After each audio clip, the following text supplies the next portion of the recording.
Hi, good morning. Good morning. It's Miss Kelly and Miss Maggie here today. We're going to continue talking about family members, and we're going to do a quick review of last week's signs that we learned before we go on to some new signs. Okay, so we're going to start with mom. We've got it up here on the screen. Remember, mom is a full hand and 2 taps on your chin. Mom, mom.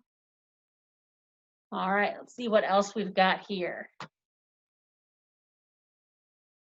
And then we're going to go down to dad. Dad is 2 taps on the forehead. Dad, dad. All right. Now, brother and sister were kind of complicated. Remember, we make our L's. And because brother is a boy, we go from the top. So brother, brother.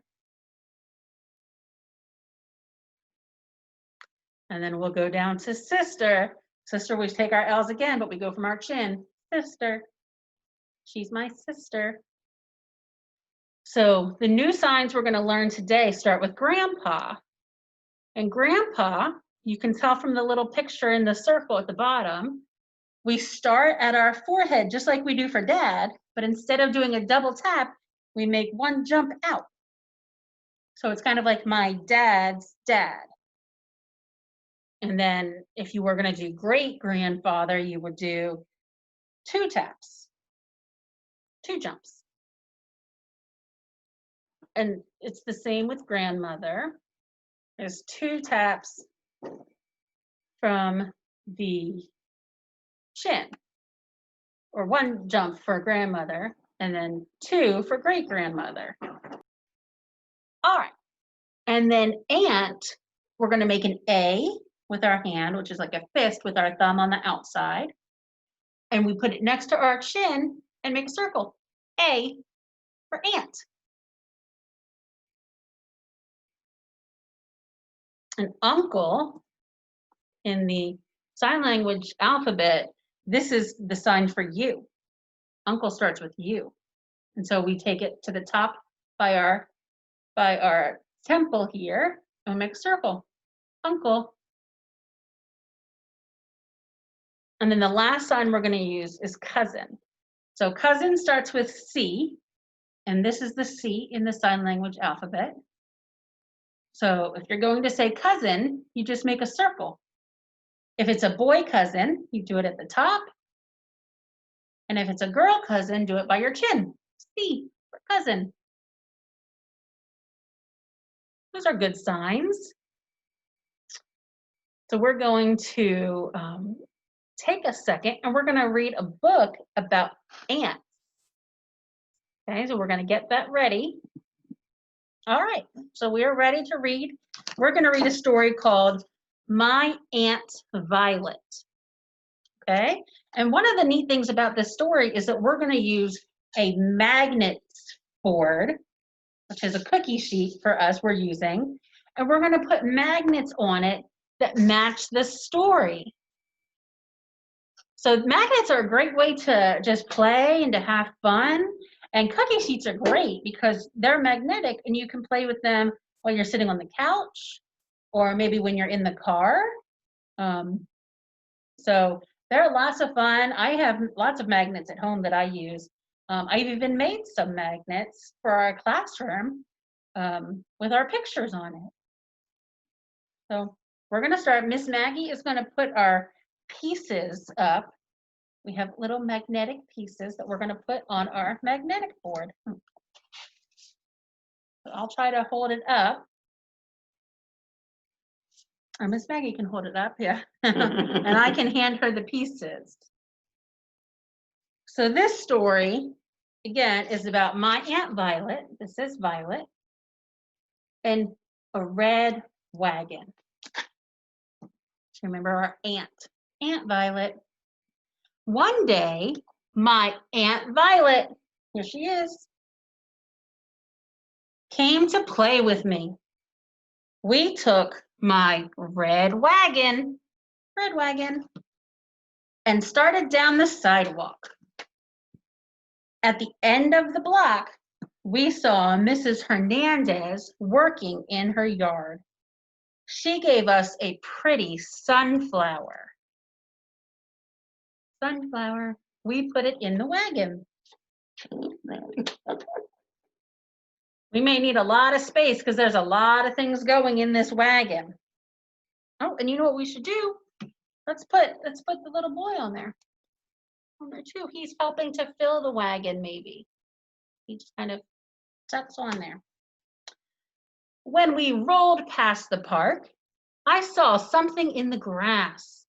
What do you think they saw? It was a grasshopper. Look at that grasshopper. We chased it, and when we caught it, we put it in a small box Aunt Violet had in her pocketbook. This is her pocketbook. We may just have to improvise it. Yeah. Oh, yeah. I should have done it the other way, guys. Around the corner, the Chan family was having a yard sale. Aunt Violet bought a bird cage, but there's no bird in that bird cage. I bought a fish bowl with no fish and a football. Oh, I'm not holding them up far enough. Okay. We put all our treasures in the wagon. The wagon was getting crowded with the sunflower. Oh, Maggie's gonna put them in. I know, look at this. We can't fit everything, oh no. Okay. That's all right. It doesn't have to be perfect. The wagon was getting crowded with the sunflower, the grasshopper, the bird cage, the fish bowl, and the football. So we headed home. Just as we started up the driveway, my dog Buttercup came out of nowhere and jumped in the wagon. What do you think happened? What do you think happened when the dog jumped in the wagon? The wagon tipped over and spilled all our treasures. I wonder if we can do it. Oh no! Except for the little boy. Oh, maybe he was holding on to He the was wagon okay. and he fell too. Oh, no. Aunt Violet laughed and shooed Buttercup away. Poor Buttercup. Then she put me in the wagon, along with all the treasures that had spilled out. We're gonna let Miss Maggie put them all back in.